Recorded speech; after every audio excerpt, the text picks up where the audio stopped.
এবার চিরকুটে শেষ প্রশ্ন। মিস্টার ক্রিস্টোফার লোবো নামে এক অমুসলিম ভাই প্রশ্ন করেছেন, কিভাবে প্রমাণ করবেন যে 9/11 ভেতরের কেউ ঘটিয়েছিল?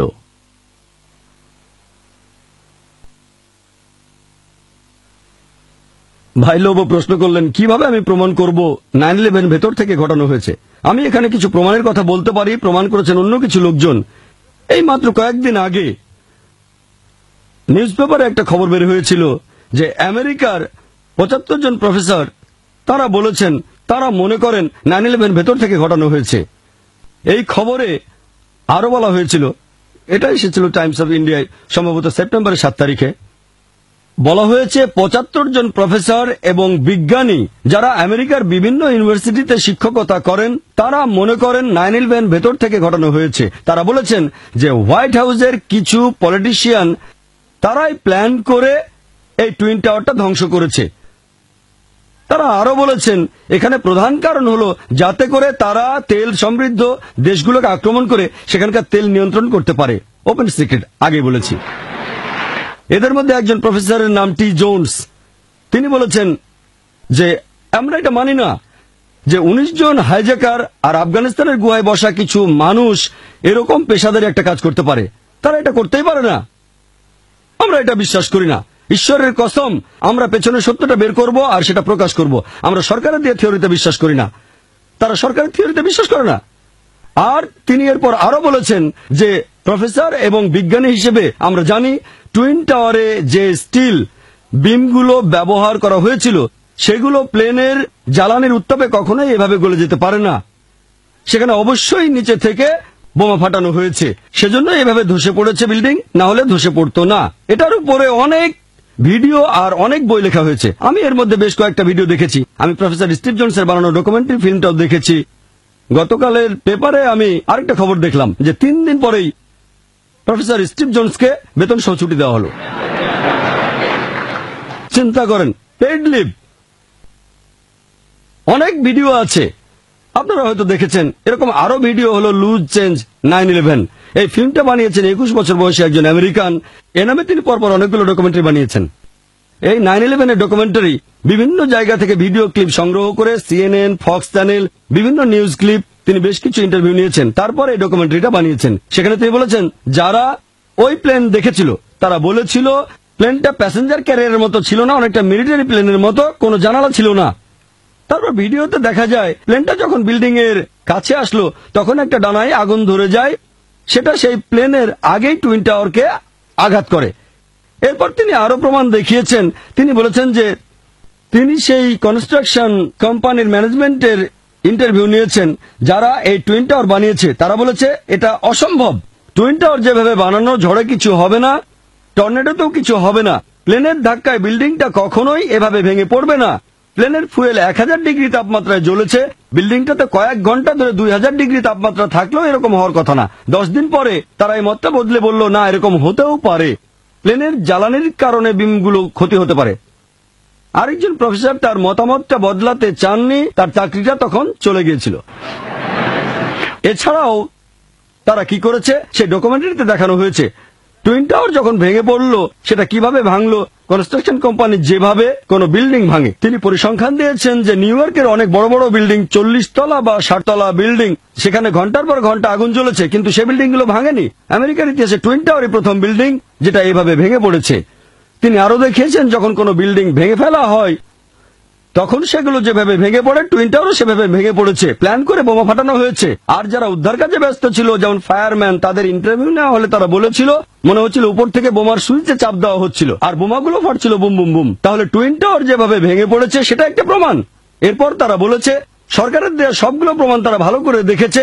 বলা হয়েছে 19 জন হাইজ্যাকার ছিল, তাদের মধ্যে কয়েকজন প্লেন চালানোর প্রশিক্ষণ নিয়েছিল, ইউনিভার্সিটিতে গিয়ে কয়েকজন প্রফেসরের ইন্টারভিউ নিয়েছেন। আপনারা কি মনে করেন এই লোকগুলো কাজটা করেছে? অসম্ভব। প্লেনটা যেভাবে দিক পরিবর্তন করেছে। আমিও সিনিয়র কিছু পাইলটদের সঙ্গে কথা বলেছি যারা অনেক বছর ধরে বড় বড় বোয়িং আর এয়ারবাস চালাচ্ছেন। তারা বলেছেন এভাবে টার্ন করা খুবই কঠিন কাজ, মাত্র কয়েক ঘন্টা প্লেন চালালে এটা করা সম্ভব না। তারা বলেছেন এটা অবশ্যই একটা মিলিটারি প্লেন। এছাড়াও সরকারের তথ্য দিয়েছিল প্লেন থেকে ফোন করা হয়েছিল, ফোন করে তারা বলেছে যে প্লেনের প্যাসেঞ্জার আর প্লেনটা হাইজ্যাক করা হয়েছে। এরকম একটা ফোন করেছিল একজন ফ্লাইট অ্যাটেন্ডেন্ট। সে বলেছিল বিল্ডিং, পানি পানি পানি, মাই গড মাই গড। সে 12 বছর ধরে প্লেনে চড়ে আসছে, নিউ ইয়র্কের বিল্ডিং কখনো দেখেনি। আরেকজন লোক ফোনে বলেছিল মা, মার্ক বিংহাম বলছি, মা তুমি শুনতে পাচ্ছ, আমাদের হাইজ্যাক করা হয়েছে, তুমি কি বিশ্বাস করো? এখানে প্রশ্নটা হওয়া উচিত ছিল, যদি আমি আমার মাকে ফোন করতাম তাহলে আমি বলতাম জাকির বলছি, পুরো জাকির নায়ক বলতাম না। সে বলেছে মার্ক বিংহাম, মা আমি মার্ক বিংহাম। সে যদি মায়ের সাথেই কথা বলে তাহলে বলবে আমি মার্ক, পুরো নামটা বলবে না। এটাকেও একটা প্রমাণ বলতে পারেন। আপনার মায়ের কাছে কি পুরো নামটা বলবেন? এসব প্রমাণ আর ফোনের রেকর্ডগুলো এখনো আছে। তারপর জরিপ করে দেখা গেল 32,000 ফিট উপরে কি মোবাইল ফোন কাজ করতে পারে। সেই জরিপে জানা গেল 4,000 ফিট উপরে মোবাইলের যোগাযোগের সম্ভাবনা 0.4%, 8,000 ফিট উপরে গেলে সেটা 0.1%, আর 32,000 ফিট উপরে গেলে সেটা 0.006%, 0.006। কোন সম্ভাবনা নেই। সেই ডকুমেন্টারিতে বলা হয়েছে এখন আমেরিকা লাখ লাখ ডলার খরচ করছে এই উচ্চতায় যেন মোবাইল ফোন কাজ করতে পারে। 2001 সালেই তারা করেছে। এরকম আরো ডকুমেন্টারি আছে। একটাতে বলা হয়েছে সেখানে ব্ল্যাক বক্স থাকার কথা। প্রত্যেক প্লেনে 2টো ব্ল্যাক বক্স থাকে। এই ব্ল্যাক বক্সগুলো 3000 ডিগ্রি তাপমাত্রায় কয়েক ঘন্টা ধরে পুড়লেও টিকে থাকবে, কিন্তু মাত্র 1-2 হাজার ডিগ্রি তাপমাত্রায় সবগুলো ব্ল্যাক বক্স ধ্বংস হয়ে গেল। এটা আসলে প্ল্যান করে করা। এই ঘটনার মাত্র কয়েক সপ্তাহ পরেই ওসামা বিন লাদেন উম্মা নামে একটা ম্যাগাজিনে সাক্ষাৎকার দিয়েছিল। সে বলেছিল আমি মুসলিম, মিথ্যে কথা বলি না। আমার মত অনুযায়ী নিরীহ মহিলাদের হত্যা করা এটা নিষিদ্ধ, এটা ঠিক না। নিরীহ শিশুদের হত্যা করা অন্যায়, কোন নিরীহ মানুষকে হত্যা করা অন্যায়, ইসলাম এটা নিন্দা করে। ওসামা বিন লাদেন একটা সাক্ষাৎকারে এই কথা বলেছিল। কয়েকদিন আগে আল জাজিরা টিভিতে একটা ভিডিও ক্লিপ দেখানো হয়েছিল। ওসামা বিন লাদেন 9/11-এর জন্য ট্রেনিং নিচ্ছে। যেহেতু 75 জন প্রফেসর বলেছেন এটা ভেতরে কেউ করেছে, এখন তারা 5 বছর পরে ভিডিও ক্লিপটা প্রচার করছে কেন? তাহলে আমরা বুঝতে পারছি এটা ভেতরে কেউ করেছে। আর এই 75 জন প্রফেসর শপথ করেছিলেন ঈশ্বরের কসম অবশ্যই এটার একেবারে শেষ পর্যন্ত দেখব। এরপর পেন্টাগনের হামলাটা নিয়ে বলি। পেন্টাগনে যে প্লেনটা বাস্ট হয়েছে সেখানে ঘাসের উপর কোনো দাগ নেই, কোনো দাগ নেই, শুধু পেন্টাগনের দেয়ালে একটা গর্ত। সেই গর্তটা শুধু প্লেনের মূল বডিটার সমান।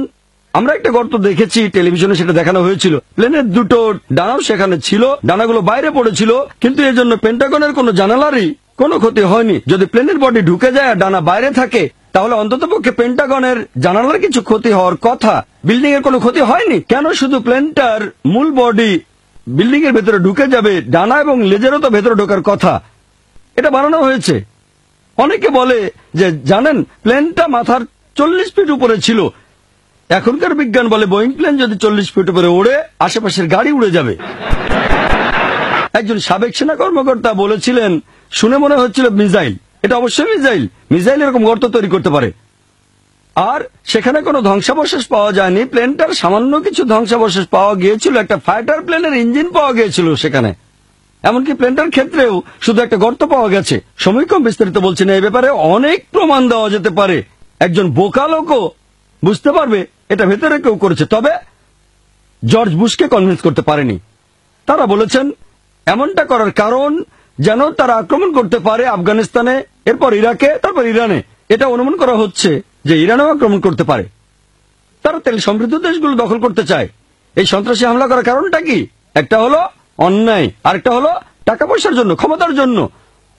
অনেক পলিটিশিয়ান যখন বুঝতে পারে যে তারা ভোট হারাচ্ছে তখন একটা আতঙ্কের সৃষ্টি করে। আমাকে নির্বাচিত করো, নাহলে মুসলিমরা তোমাদের মেরে ফেলবে। গুজরাটের একই ঘটনা, আতঙ্ক সৃষ্টি করা হয়েছিল। আমাদের নির্বাচিত না করলে মুসলিমরা মেরে ফেলবে। পরের টার্মে তারা ক্ষমতায় এলো। তাহলে আমরা বুঝতে পারছি এই কাজটা আসলে ভেতর থেকেই করা হয়েছিল। আর এটার উপরে আপনারা অনেক ভিডিও দেখতে পাবেন, 9/11, লুজ চেঞ্জ, ফারেনহাইট, অনেক।